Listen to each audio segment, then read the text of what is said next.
seryoso ka sa gusto mong ipagawa sa buhok mo, girl? Hindi makapaniwala na tanong sa akin ng baklang beautician, dito sa maliit na salon na pinuntahan ko. Nakangiti na tumango ako sa kanya.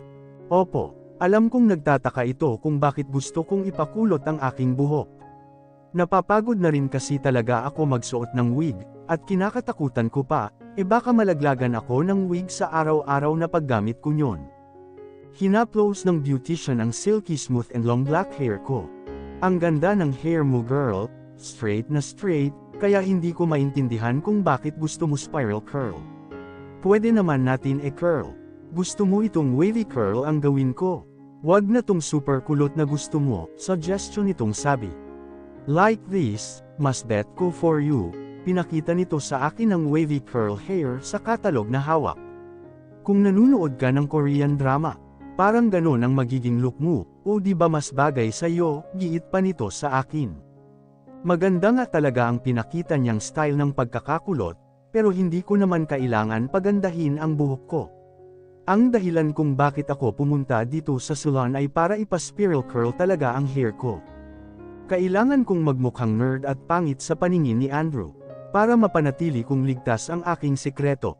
Gusto ko po talaga ng spiral curl, ngiti na sabi ko. Okay, kung yan talaga ang gusto mo, alanganin na tugon sa akin ng beautician at sinimulan na nitong gawin ang procedure ng pagkukulot sa buhok ko. Makalipas ang halos 1 oras, napangiwi ang beautician at tinitigan ang kulot na buhok ko. At pagkatapos ay tiningnan ako sa malaking salamin na nasa harapan ko. Pwede na, ang mukha ko naman ang tiningnan nito. Gusto mo ayusin ko ang kilay mo? Ay, hindi na po. Okay na po ako sa kilay ko, agad na tangi ko sa kanya. Napakunot ang noo nito. Okay, I get it. So, Betty La Fea pala ang look na bet mo. Kakaiba ang trip mo, girl, ha? Nangingiti na biro nito. Tumayo na ako para magbayad. Kailangan ko na kasing magmadali. Ang palm ko kay Ma'am Antoinette ay mabilis lang akong mawawala. Ito na po ang bayad ko, nagmamadali po kasi ako. Kinuha naman kaagad nito ang bayad ko at sinuklian ako. Thank you, girl, balik ka dito sa salon ko pag gusto mo nang ipaayos ng maganda ang hair mo. Sige po, salamat po. Sumakay akong kaagad ng tricycle at nagpahatid sa mansion. Pagpasok ko ng gate, napakagat ako sa aking pang-ibabang labi nang makita ko si Andrew na naglalakad-lakad sa labas habang abala ito sa pakikipag-usap sa phone. Patay, sambit ko nang makita kong halos magkadugtong na ang mga kilay nito dahil sa kausap sa kabilang linya. Mukhang bad mood na naman ang isang ito. Pigil ang aking paghinga na naglakad ako na parang hindi ko siya nakita. Abala rin naman siya sa pakikipag-usap Nagitla ako nang bigla siyang nagsalita nang tumapat ako sa kanya. Where have you been? Baritonong boses nito. Dahil hindi ko naman sure na ako ang tinatanong niya, nagpatuloy lang ako sa aking paglalakad ngunit muli akong nagitla nang magsalita ulit siya at ngayon ay sigurado na ako ang tinatanong niya. I said where have you been? Lara, diin itong bigkas sa akin pangalan. Natulos ako sa aking paghakbang. Alanganin akong pumihit paarap sa kanya. Ano po, sir? Wala akong maisip na isasagot sa kanya kung saan ako galing. I fiddled with my fingers nervously. Isip Lara, mag-isip ka ng isasagot mo sa kanya. Bumili lang po ako ng vitamins ko po Sir Andrew, pinagpawisan ako doon ha. Sandali niya akong tinitigan mula ulo hanggang paa. Hindi pa rin ito tapos sa pakikipag-usap sa kanilang linya dahil nasa tapat pa rin ng tenga niya ang hawak na phone. Hold on, wika niya sa kausap at nilayo ang phone sa tapat ng tenga. Bumili ka ng vitamins mo. Gaano ba kalayo ang drugstore na pinagbilhan mo at inabot ka ng mahigit 1 oras? Really, baka naman kung saan ka lang pumunta. Hindi ka reyna dito sa mansion na kung gusto mong umalis, aalis ka. Binabayaran ka dito kaya dapat sulitin mo ang oras ng trabaho mo, sermon nito sa akin. Saan naman ako pupunta kung ganoon? Ang advance niyang mag-isip ha. At bakit, sinusulit ko naman ang trabaho ko Kaninang madaling araw lang naging mabait siya sa akin dahil pinagluto ko. Tapos ngayon galit na naman siya sa akin. Hindi po sir, wala po akong pinuntahan. Bumili lang po talaga ako ng vitamins ko. Dumaan pa po kasi ako ng simbahan, nagbawas lang po ako ng konting kasalanan. Sambit ko, emphasizing the word, kasalanan. Baka lang kasi maisip niya na marami siyang kasalanan sa akin. Pinaningkitan niya ako ng mga mata. Hindi siya kumbansido sa aking sinabi. Dumaan ka ng simbahan. Weekdays ngayon di ba? Wala naman misa. Hindi ba every Sunday lang ang mass? Opo sir, weekdays po ngayon. Pero open naman po ang simbahan kaya welcome po ang lahat para magdasal kahit walang misa, sorry po Lord. Alam kong bawal ang magsinungaling. Just for today excuse lang po sa masungit na boss ko. Sir, are you still in line? Wika ng kausap nito sa kabilang linya. Yes, mabilis naman niyang tugon dito. Lihim akong nakahinga ng maluwag dahil nakahanap na ako ng dahilan para umalis sa harapan niya. Dahil naging busy na ulit siya sa kausap. Hindi na ako nagsalita pa. Mabilis akong lumakad palayo sa kanya ngunit nagitla ako nang muli siyang nagsalita. I'm not yet done talking to you, madiin niyang bigkas kaya naman agad akong napatigil sa paghakbang. Pumihit ako paarap sa kanya. Sorry po sir, akala ko po kasi busy po kayo sa kausap niyo, napayoko ako at napakamot ng ulo. You're coming with me, sa church. Literal na nanlaki ang aking mga mata. Ano daw? Simbahan. Simbahan po sir. Ano po ang gagawin natin doon? Wala kang karapatan na magtanong sa akin. Basta samahan mo lang ako, masungit na sagot niya sa akin. Okay, fine. Edi hindi na ako magtatanong at magsasalita. I will shut my mouth. Tumango lang ako sa kanya tanda ng aking pagsang-ayon. Ini-end call na niya ang tawag sa kausap at pagkatapos ay lumakad sa nakaparada na kotse. Ano pang tinatayo mo riyan? Get in the car. Hindi ako ang kapatid kong si Andre para ipagbukas ka ng pinto. Sikmat nitong utos sa akin. Abay malay ko ba naman na sasakay na pala ako. Hindi naman niya sinabi na pwede na akong sumakay. Baka naman kung sumakay ako kaagad sa kotse niya, sabihin naman niya na feel ko ang sumakay sa car niya. Hindi magkanda-ugaga na binuksan ko ang pinto at sumakay sa loob ng kotse. Still, hindi pa rin ako nagsasalita. Pakiramdam ko kasi sa bawat buka ng bibig ko ay siyang pag-alsa naman ng init ng ulo niya sa akin. Tulad ng sinabi niya, sa simbahan kami dumiretso. Here's the money, ipaschedule mo ang binyag ng baby ko. Napatitig ako sa palad niyang may hawak na 1,000 peso cash. Bakit ako ang gagawa ng bagay na yun? Di ba dapat siya? Napakurap ako. Bakit ako po sir? Hindi po ba dapat kayo ang gagawa yun? Kumaibot ang kilay niya. Just take the money, okay. At ipaschedule mo ang binyag ng baby ko. Kinuha ko ang pera sa palad niya at naghanda ng lumabas ng kotse. Ano po palang name ng mother ang isusulat ko sa form, sir? Siyempre kailangan ng name ng parents sa form pag pinalista ko ang binyag ni Baby Lily. Bahala ka na, or, problemado na napaisip siya. Pwede ba yung bahala na ako? Baka mamaya ilagay ko ang name ko sa form, umusok naman ang ilong niya sa galit sa akin. I don't have any idea sa name ng mommy ni baby. Just write your name, the important thing is, mapaschedule mo sa date na gusto ko ang binyag ng anak ko. Napakurap ako sa kanyang sinabi. Ano daw? Papangalan ko ang isusulat ko sa form as a mother of baby Lily. Pangalan ko po sir, usual ko. Hindi pa rin ako makapaniwala. Pwede ba, pag inuutusan kita, maging matalino ka naman sa pakikinig sa akin. Improve yourself. Mahirap yung pangit ka na nga, dingi at bobo pa. Inis nitong sabi sa akin. I just want to make sure na tama ang aking pandinig sa kanyang sinabi. Ano pang hinihintay mo? Kilos na, sigaw niya. Dali-dali akong kumilos. Okay po sir, okay po. Dahil walang parish priest na available sa araw na gusto ni Andrew na isagawa ang binyag ni Baby Lily, napilitan na siyang isabay sa araw ng linggo ang binyag. Dahil marami ang batang bibinyagan, nakipagsiksikan kami sa mga tao sa loob ng simbahan. Pinagpapawisan si Baby Andrew, pepean mo sila ni Lara, narinig kong utos ni Ma'am Antoinette sa anak. Magkatabi kami ni Andrew sa upuan. Si Ma'am Antoinette at asawa nito naman ang nasa kaliwang bahagi ni Andrew. Then sina Andre, Austin, Aiden at ang dalawang kapatid ni Andrew na sina Natasha at Natalia. Parang hindi magkapatid ang dalawa dahil hindi nagkikibuan kahit magkatabi lang naman sila. Ang init. Reklamo na sabi ni Natasha na sa dulo ng upuan nakaupo. Mainit naman talaga. Pamilya lang talaga ang invited sa binyag ni Baby Lily tulad ng gusto ni Andrew na very private pagdating sa anak nito. Tahimik kaming nakikinig sa misa ng pari sa harap. Si Andrew naman ay walang humpay sa pagpaypay sa amin ni Baby. Okay naman sana ang lahat, ngunit hindi nagtagal biglang umingit si Baby. Marahil ay naiinitan ito kaya umiyak. Inabot sa akin ni Ma'am Antoinette ang feeding bottle ni Baby na baon namin in case na umiyak ito. Ang kaso naman, parang nananadia itong anak ko dahil ayaw dumid sa bote. Ang mahinang ingit nito ay lumakas, at lumakas pa. Kaya naman nagtinginan sa amin ang mga tao. Masama akong pinangmulatan ng mata ni Andrew. Nakarehistro sa mukha nito na nahihiya na sa mga taong nakatingin sa amin dahil sa lakas ng iyak ni Baby. Hindi ko po mapatahan si Baby sir, sabi ko bago pa tuluyang mag-init ang ulo nito. Then do something, diin niyang sabi. Do something. Grabe naman kung dito ako magpapa-breastfeed sa loob ng simbahan.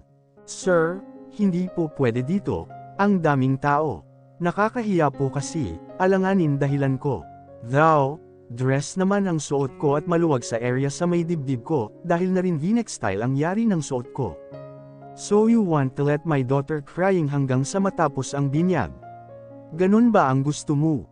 Sarcastic nitong sabi. Napakamot ako ng ulo. Hindi po sir, pero, lumingon ako. Ang daming tao, kahit pa may mga nakikita anong mummies na walang kim na nagpapadede sa loob ng simbahan. I can't do the same thing. Nahihiya ako, lalo pat katabi ko siya.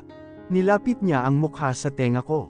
Feed her now. Sobrang nakakahiya na ang lakas ng iyak ng baby ko. Do it now, kung ayaw muna ako pa mismo ang maglabas ng ano mo sa dress mo, bulong na sindik niya sa akin kapag hindi ko pa pinadidi ang anak nito. Nagitla ako at napalunok. Nakakahiya pero, Baby Lily naman kasi eh. I bit my lower lip. Tinakip ko ang lampin sa tapat ng aking dibdib at maingat na nilabas ang isang dibdib ko para padedihin ang anak ko. Halos maligo na ako sa aking sariling pawis habang pinapa-breastfeed ko si Baby Lily. Actually, wala naman tumitingin sa akin. Dahil na rin siguro sa aking itsura. Wala silang pake kung magpadidi ako ng baby dito sa loob ng simbahan. But what I care, at talagang nagpapatagaktak ng aking pawis. Ang katabi ko na alam kong nakatingin sa akin. Patuloy pa rin kasi niya kaming pinapaypayan ni Baby Lily. May maliit naman silang dalang debaterya na fan, ang kaso, ayaw naman gumana. Hanggang sa matapos dumid ni Baby, ang lapot ng aking pawis. Kaya naman para akong nabunutin ng tinak sa dibdib ng kusang bumitaw ang baby ko sa aking dibdib. Agad kong binalik ang dibdib ko sa loob ng suot kong dress. Pambihira ka Baby Lily, si Kuya Liam munong bininyagan, never kong pinabreastfeed sa simbahan, ikaw. Wala kang awa sa akin. Manang-mana ka sa ama mo. Pag nagutom ka, gusto mo yara-urada kahit saan lugar pa. After namin sa simbahan ay umuwi na rin kaagad. Naghanda kasi sa mansyon ng salo-salo para sa binyag ni Baby. Ang punong abala roon ay si Natalia at ang tatlong kambal na sina Andre, Austin at Aiden. Si Andrew na tatay ng bata. Hindi nag-effort na tumulong sa mga kapatid. Pasado alas 4 ng hapon nang iakyat ko sa aking kwarto si Baby para palitan ng damit at patulugin. Si Andrew kasama ang tatlong kakambal ay abalang umiinom ng beer. Si Natalia ay sinundo naman ng asawa. Si Natasha naman ay nagkulong kaagad sa room nito after kumain. Si Ma'am Antoinette at ang asawa nitong si Sir Norman ay pumasok rin ng kwarto, dahil kakausapin ang bunsong anak by video call dahil nasa loob ng simbahan ito sa ibang lugar. Gusto daw kasi nitong maging madre sa hinaharap. Nang mapalitan ko ng damit si Baby nagpalit na rin ako ng suot short at simpleng loose shirt ang suot ko, na madalas ko naman OOTD dito sa mansion. Minsan kasing pinuna ni Andrew ang pagsusuot ko ng damit ang sabi niya.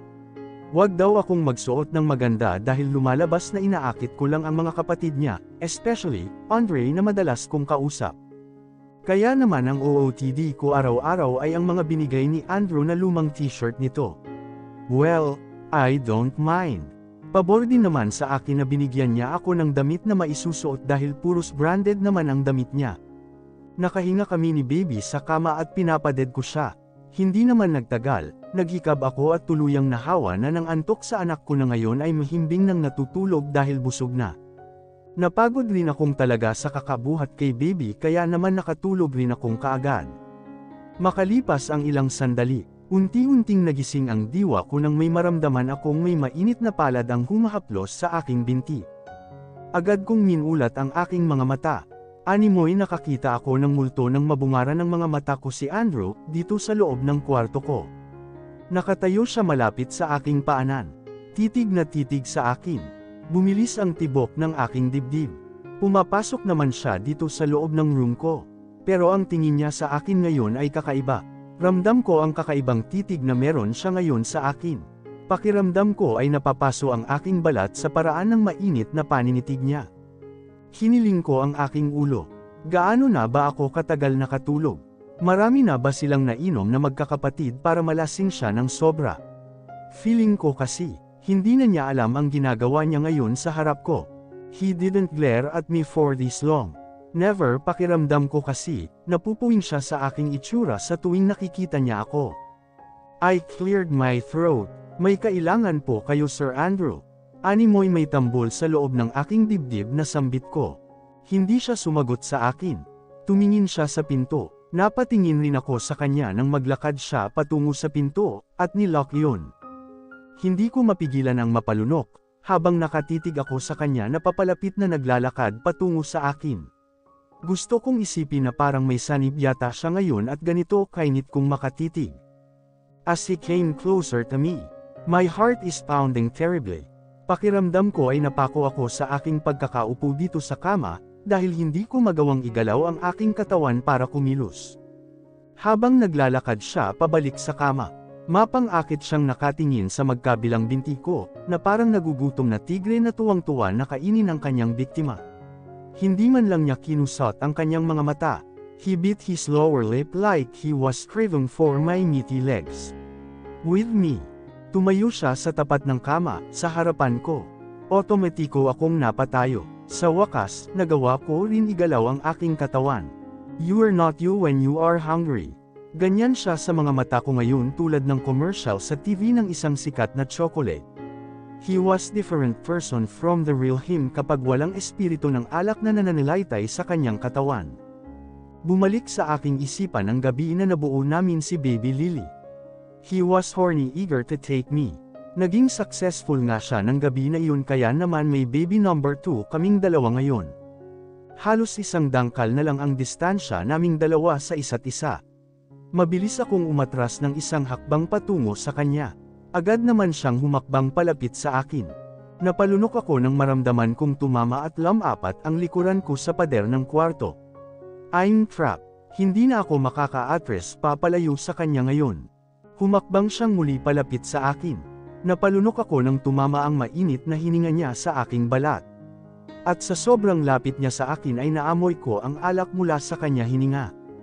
Halos lumuwa ang aking mga mata at napatingin ako sa kanyang braso nang itukod niya ang isang palad sa pader. Malapit na kaming dalawa sa isa't isa ngayon. Sobrang lapit na to the point na kaya na naming magpalitan ng aming hininga. Mas lalong lumakas ang tambol sa aking dibdib dahil sa posisyon naming dalawa ngayon. Nilukob ako ng labis na takot. Takot na baka mabuntis ako kapag naging mahina na naman ako sa kanya. Hiniling ko ang aking ulo. No, hindi ka na magpapabuntis sa kanya ulit, Lara. Hindi mo nagagawin ang katangahan na ginawa mo ng gabi na yon. Tama na ang 2 beses na pumayag ako sa gusto niya. Tama na yun, Lara. Maawa ka sa sarili mo. Hay nako, masasakal ka na ng kaibigan mong si Sophie once na magkaroon pa kayo ng baby number 3 nanograms lalaking nasa harapan mo ngayon. He was not him when he's drunk. Kaya umayos ka Lara, tibayan mo at huwag kang bibigay. Ingatan mo ang puso mo.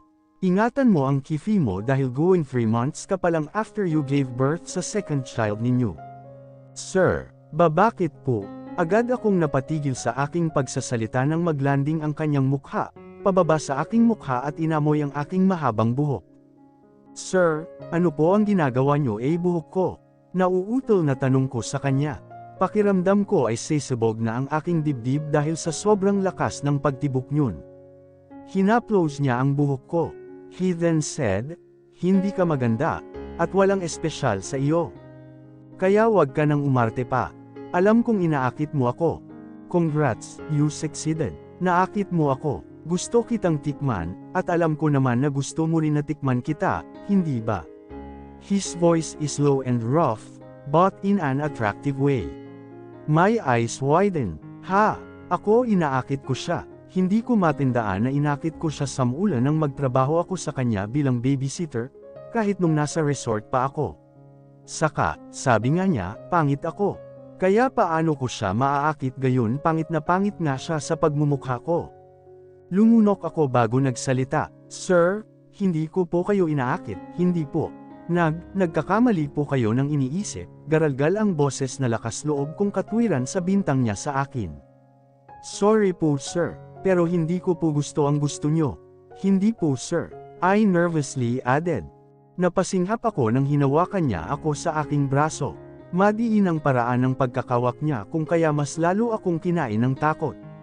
Lalaki pa rin siya at lasing pa. I'm scared, super duper scared.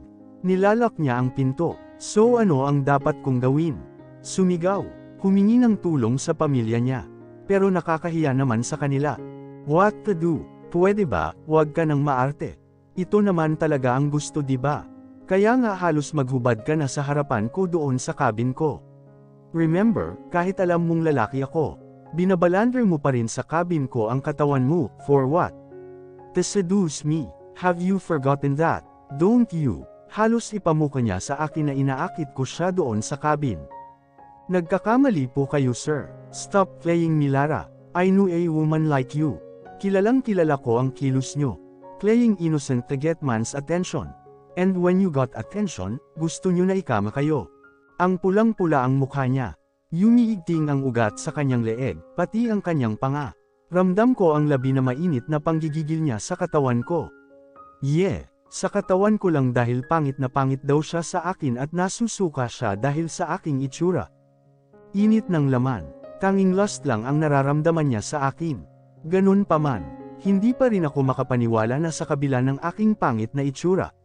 Sa kabila ng labis niyang pagkasuklam sa aking itsura, may itinatago pala siyang pagnanasa sa akin. Kailangan kong kumilos at pigilan ang labis na init ng kanyang katawan. He was drunk. Hindi niya alam ang kanyang ginagawa. Baka nga bukas pag nawala na ang amats niya sa alak. Hindi na niya maalala ang tungkol sa ginagawa niya ngayon sa akin. Lumunok ako at saka nagsalita. Sir, wag po, mali ito. Suwi ko sana sa kanya ngunit nauwi sa impit na daing nang ilubog niya ang ulo sa aking balikat at humulik doon. Automatiko akong napatingala sa ere. Kagat ang aking pang-ibabang labi. Matunag niyang hinalikan at sinipsip ang aking balat sa leeg. Sure akong mag-iiwan ng marka sa aking balat ang kanyang ginagawa sa leeg ko. Diniin niya ang sarili sa akin. Napasinghap naman ako nang ipitin niya ko sa pader. I couldn't move even if I wanted to. I was trapped in his hard-muscled chest. He even locked me with his thigh, kaya lalo akong nawala ng pagkakataon na kumilos. Nagpupumiglas sa kanya, he was strong, at lalong nagpadagdag ng lakas niya ay ang init na nananalaytay sa dugo niya para sa akin. Akma ko na sanang itutulak siya para patigilan sa ginagawa niya. Mabilis akong napatingin sa pinto, nang marinig kong may kumatok roon. Kung sino man ang tao sa labas ng pinto, salamat sa kanya. He or she saved me. Agad ko siyang tinapik sa balikat. Sir Andrew, may tao po sa labas, sambit ko sa kanya. Lara, hiha, tulog ka ba? Narinig kong wika ng mommy ni Andrew sa labas at kumatok itong muli sa pinto. Time to eat for dinner, hali ka na sa ibaba para kumain, sabi pa nito. Tila nagising naman si Andrew nang marinig ang boses ng ina. Mabilis siyang tumayo at tinakpan ang palad ang aking bibig. Don't you dare speak up. Madiin niyang pagbabante sa akin habang masamang nakatitig sa aking mga mata. Hindi dapat malaman ni mom na kasama mo ako dito. Mabilis akong tumanggaw sa kanya.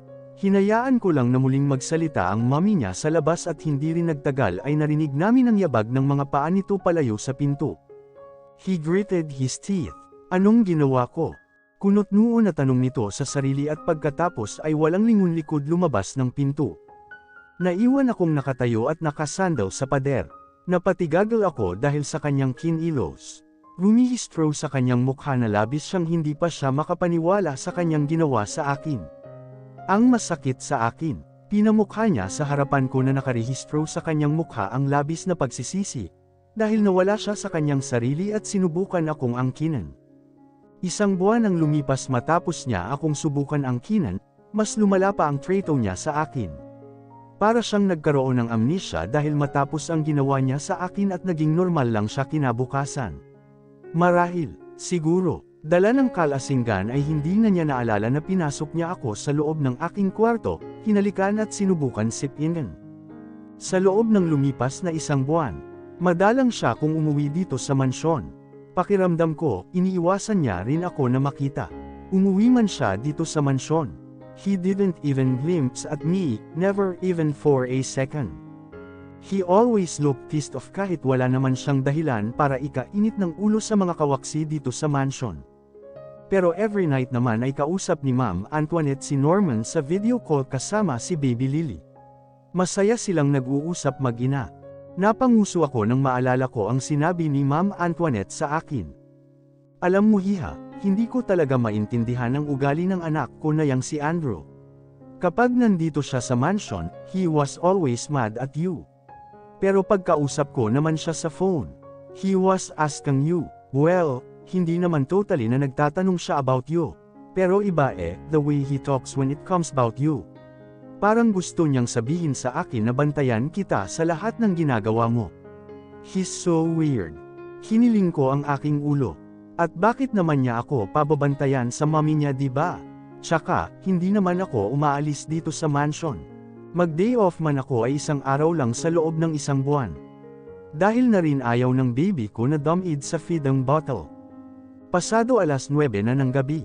Nakatayo ako ngayo, buhat ang baby ko at isinasayaw ito para patulugin. Nagiging needy at malambing talaga ang baby Lily ko. Nakakapanibago ang magkaroon ng baby girl na anak dahil nung si Liam ko ay hindi naman ako pinahirapan ng ganito. Basta padedehin ko lang siya noon, okay na, tulog na.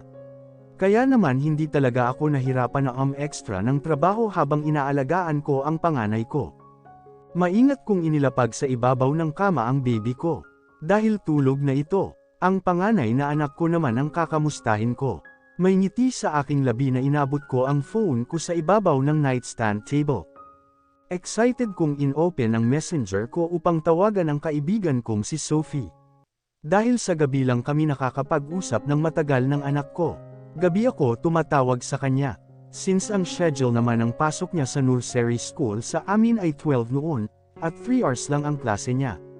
Minsan tinatawagan ko naman ito kapag may time si Nay Susan. Ayoko naman makagulo sa daily routine ni Nay Susan sa gawaing bahay kung aabalahin ko pa ito. Napakunot ako ng noon. Bakit kaya nakailang subok na akong tawagan si Sophie pero hindi naman niya sinasagot ang tawag ko? Naka-online naman siya. Tinawagan ko ulit siya. Hindi pa rin niya sinagot. Tinawagan kong muli. Nakalimang subok na ako pero kahit active siya sa **Enter hindi pa rin niya sinasagot ang tawag ko. I decided na si Nay Susan na lang ang tawagan ko. Offline naman ito kaya hindi ko matawagan. Out of the sudden ay nakaramdam ako ng ibayong kaba. Ano kaya ang nangyari sa kanila? Bakit hindi nila sinasagot ang tawag ko? Dahil hindi ko makausap si Sophie through Messenger, I decided to call her by her phone number.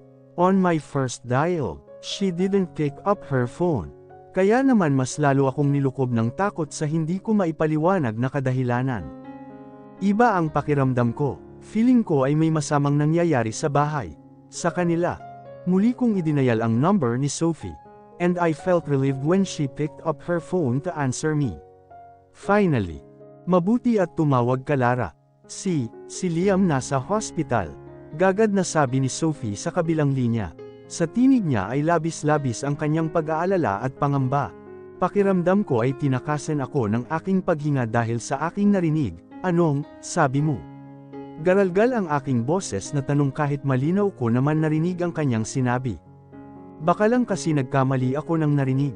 Pero malinaw talaga sa akin na. Nasa ospital ang anak kong si Liam.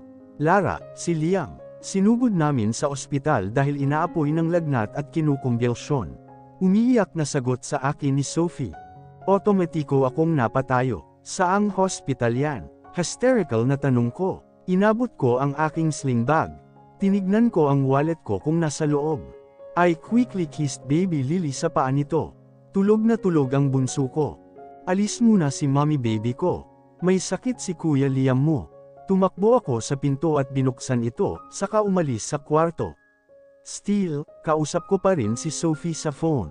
Nanginginig ang aking kamay na kumatok sa pinto ng kwarto ng mga magulang ni Andrew. Hindi naman nagtagal ay bumukas iyon at lumabas si Ma'am Antoinette. Sorry po sa abala ma'am, pero kailangan ko pong umuwi dahil may sakit ang baby ko. Nasa ospital po siya ngayon. Kinakabahan at umiiyak na sambit ko. Napatikip naman ito ng bibig. Oh God! Go on Lara, umuwi ka at puntahan ang anak mo. Napalakas na boses nito dahil sa pag-aalala sa aking anak dahilan kaya naman napatayo ang asawa mula sa kama. What's wrong honey? Tanong ng daddy ni Andrew sa asawa. Pumulupot pa ang braso nito sa bewang ni Ma'am Antoinette. Paabot naman ang wallet ko honey, bagkus ay utos ni Ma'am Antoinette sa asawa. Mabilis naman itong kumilos. Nasa ospital ang baby ni Lara. Kaya kailangan niyang umuwi ngayon. Paliwanag nito sa daddy ni Andrew matapos iabot ang wallet. Mabilis na binuksan ni Ma'am Antoinette ang wallet at kumuha ng cash. Here's the money, kung kailangan mo pa ng cash. Don't hesitate to call me okay? Sabi nito at nilagay sa aking palad ang pera. Go, ako na ang bahala kay baby Lily, puntahan mo na ang baby mo. Ipapahatid kita sa driver. Salamat po ma'am. Salamat po sir. Naluluhan na pasasalamat ko. Hawak ang pera na binigay ni Ma'am Antoinette. Patakbo akong bumaba sa hagdan. Nakaabang naman na sa ibaba ang family driver ng aking mga amo. Hinatid ako ng driver sa hospital kung saan naroon ang anak kong si Liam. Anong sabi ng doktor? Agad na tanong ko sa aking kaibigan. Dengue ang sakit ni Liam. Halata ang puyat sa mukha ni Sophie at ang labis na pangamba dahil sa nangyari sa anak ko. Namamaga din ang mga mata dahil sa pag-iyak. Pasensya ka na Lara, ginawa ko naman ang lahat para bantayan si Liam. Siguro, sa school niya nakuha ang sakit. May kaklase na rin kasi siyang na dengue, saad naman ni Nay Susan. Tulad ni Sophie, magarin ang mga mata nito at halata ang puyat, pagod at labis na pag-aalala sa aking anak. Naupo ako sa tabi ni Nay Susan. Hindi niyo po kailangan humingi ng pasensya Nay Susan, abot hanggang langit po ang pasasalamat ko sa inyo dahil inaalagaan niyo po ang anak ko. Ayokong mag-isip ng nega, gagaling naman ang baby Liam ko. Malakas siya, big boy na siya eh. Kaya alam kong hindi niya ako hahayaan mag-alala sa kanya. Pinagsaklob ko ang aking mga palad. Sorry baby Liam ko, busy si mommy sa pag-aalaga sa kapatid mo kaya hindi kita nagawang alagaan. Sorry anak ko. Kinakain ako ng labis na guilt ng king sarili dahil sa sinapit ng anak kong si Liam. Napabayan ko siya. Big boy ka na Liam. You're brave and strong, kaya alam kong kaya mo yan anak ko mahal na mahal ka ni mommy. Mabilis kong pinahid ang aking luha nang bumukas ang pinto ng emergency room at lumabas ang doktor. Sabay-sabay kaming tatlo nila Sophie at Nay Susan na tumayo at lumapit sa doktor. Dok, kamusta po ang anak ko? Kinakabahan tanong ko sa doktor. Mariin akong nakatitig sa mukha nito sa bibig at hinihintay ang magandang balita na isasagot niya sa akin. Umaasa ako na magiging okay ang anak ko. Mrs., kailangan po natin salinan ng dugo ang iyong anak sa lalong madaling panahon, para maagapan ang buhay ng pasyente at hindi lumala ang kanyang kondisyon. Walang paligoy-ligoy na sabi ni Doc sa amin ang siyang nagpatigil ng tibok ng puso ko. Ano, nilanat lang ang anak ko ng ilang araw, tapos nasa ganitong critical stage na siya ng dengue. Simulan niyo na po Mrs. humanap ng dugo para sa pasyente. Mataas po ang bilang ng dengue cases ngayon dito sa hospital. At sa sobrang dami po, nagkakaubusan ng dugo. Napaupo ako sa lapag at napatikip ng bibig saka umiyak ng umiyak pagkaalis ng doktor sa harapan namin. No, hindi mawawala sa akin ang baby ko, sambit ko. Ayaw pa rin maniwala ng sarili ko na narito kami ngayon sa ospital. Nasa kritikal ang buhay ng anak ko. Lara, sabay na tawag sa akin ni Sophie at ni Nay Susan. Hinawakan nila ako sa aking balikat. Huwag kang mawala ng pag-asa Lara, magpapatest kami ni nanay, baka match kami ng dugo ng inaanak ko. A positive ang blood type ng anak ko. B negative naman ang blood type ko. Hindi kami match ng anak ko. Tama sila Sophie, hindi ako dapat mawalan ng pag-asa. Tumayo ako at nilakasan ko ang aking loob. Salamat, Sophie, Nay Susan. Hahanap din po ako sa blood bank ng dugo para sa anak ko. Sige hiha, agad na umalis si Sophie at si Nay Susan para magpa-test ng kanilang dugo. Nilipat na nila ng ICU ang anak ko. Wala akong ginawa kundi umiyak habang nakatitig sa anak ko sa loob ng ICU. Ang sabi ng blood bank, ay text or tatawagan raw nila akong kaagad kapag may dugo na sila para sa anak ko. May mga nakapila pa raw kasing pasyente na nauna sa akin. Napakurap ako habang narito ako sa labas ng ICU. Baby Liam ko, brave ka diba anak? Laban lang tayo anak ko. Hindi rin match nila Sophie at Nay Susan ang dugo ng anak ko. Kaya umaasa ako sa blood bank. Kinaikit ko ang aking mga mata. Please Lord, tulungan mo po ang anak ko. Bigyan mo po ako ng tao na magde-donate ng dugo sa anak ko. Parang awa mo na po. Dalangin ko sa itaas. Hindi nagtagal ay narinig kong tumunog ang phone ko. Napadilat akong kaagad. Baka kasi ang blood bank na ang tumatawag sa akin. Unregistered number. Nabuhayan ako ng loob. Agad kong sinagot ang tawag sa pag-aakala na sa blood bank mula ang tawag na iyon. I don't care if your son was sick or dying. Nagtatrabaho ka sa akin bilang babysitter ng anak ko. Kaya hindi mo pwede na basta iwan na lang ang anak ko sa tuwing gusto mong umalis. Layik nang iyak ang baby ko dahil iniwan mo siya. Now, get back home or else you want me to fire you. Galit na sigaw sa akin ng tao sa kabilang linya nang sagutin ko ang tawag nito.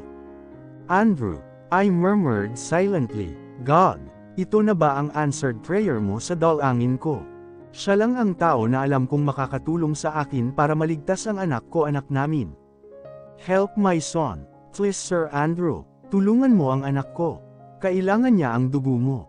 Ikaw lang ang makakaligtas sa kanya sa panganib. Pakiusap, tulungan mo siya, gagawin ko ang lahat ng gusto mo. Basta tulungan mo lang siya. Gusto mo akong tikman diba? Sige, ibibigay ko sa iyo ang sarili ko. Kahit ilang beses, hanggang sa pagsawaan mo ang katawan ko. Nagmamakaawa ako sa iyo, tulungan mo ang anak ko. Sobrang bata pa niya para mawala sa mundo. Pakiusap, Sir Andrew, bagkus ay lumuluha na sagot ko sa galit niya sa akin. Narinig ko siyang nagpakawala ng malalim na buntong hininga sa kabilang linya. Alam kong nagtataka siya kung bakit ko sinabi na kailangan ko ang dugo niya. Natahimik siya sa kabilang linya, pero alam kong he's still on the lines. Please Sir Andrew, help my son Liam. Please po sir, nagmamakaawa ako sa iyo. Kung kinakailangan lumuhod ako sa iyo, gagawin ko. Tulungan mo lang ang anak ko. Parang awa mo na po Sir Andrew. Hagulgol na sabi ko. Umaasa ako na kahit galit siya sa akin, mangingibabaw pa rin ang kabutihan sa puso niya na tulungan ang anak ko bilang isa na rin siyang magulang sa anak bunso namin. Sir, magulang na din po kayo. Kaya sana tulungan niyo po ang anak ko. Pakiusap po, muli ay pagmamakaawa ko. Kahit magmakaawa ako sa kanya, gagawin ko, basta maligtas lang ang buhay ng anak ko. Tumikim siya, I don't care about your son. And I'm not a stupid to help you. Sino ka ba? Ikaw lang naman ang pangit na babysitter ng anak ko. Kaya wala akong obligasyon sa iyo. Sa anak mo, if your son is dying, I don't care. Walang puso na sabi nito sa akin at agad na pinutol ang linya. Malakas akong napahagulgol ako. Andrew, sigaw ko nang mawala ang linya. Anak mo siya Andrew, anak mo siya. Bakit ang lupit mo naman sa akin, parang pinipiga ang aking puso. Gumuho ang mundo ko at ang katiting na pag-asa na tutulungan niya ako para gumaling ang anak namin. Ganon ba siya kasama at katigas na tao? Bakit ang tigas ng puso mo Andrew? Anak mo rin naman si Liam. Kung sasabihin ko ba sa iyo ang totoo, tutulungan mo ang anak ko. Hindi ko alam kung gaano na ako katagal umiiyak. Ramdam ko na ang pamamaga ng aking mga mata. Hinihintay ko lang na bumalik dito sa ospital si Sophie. Pinahatid ko na kasi sa kanya si Nay Susan sa bahay dahil mahirap na kung ito naman ang magkasakit. Kung ayaw niya na tulungan ang anak ko, siguro naman isa sa mga kapatid niya ay kamatch ng blood type ni Liam. Tama, hihingi ako ng tulong kay Andre. Siya ang makakatulong sa akin. Inayos ko ang aking sarili. Walang mangyayari kung iiyak lang ako. Pagtingin ko sa aking harapan, nagitla ako sa gulat nang makilala ko ang lalaki sa aking harapan. Sir Andrew, hindi makapaniwalang sambit ko kasabay ng pagbuhos ng aking luha. Tutulungan ka ng daddy mo anak para gumaling ka kaagad. Sorry kung hindi pa kita maipakilala sa kanya as his son. Sorry anak ko, komplikado pa ang lahat, anak. Hindi pa sa ngayon. Sorry anak ko.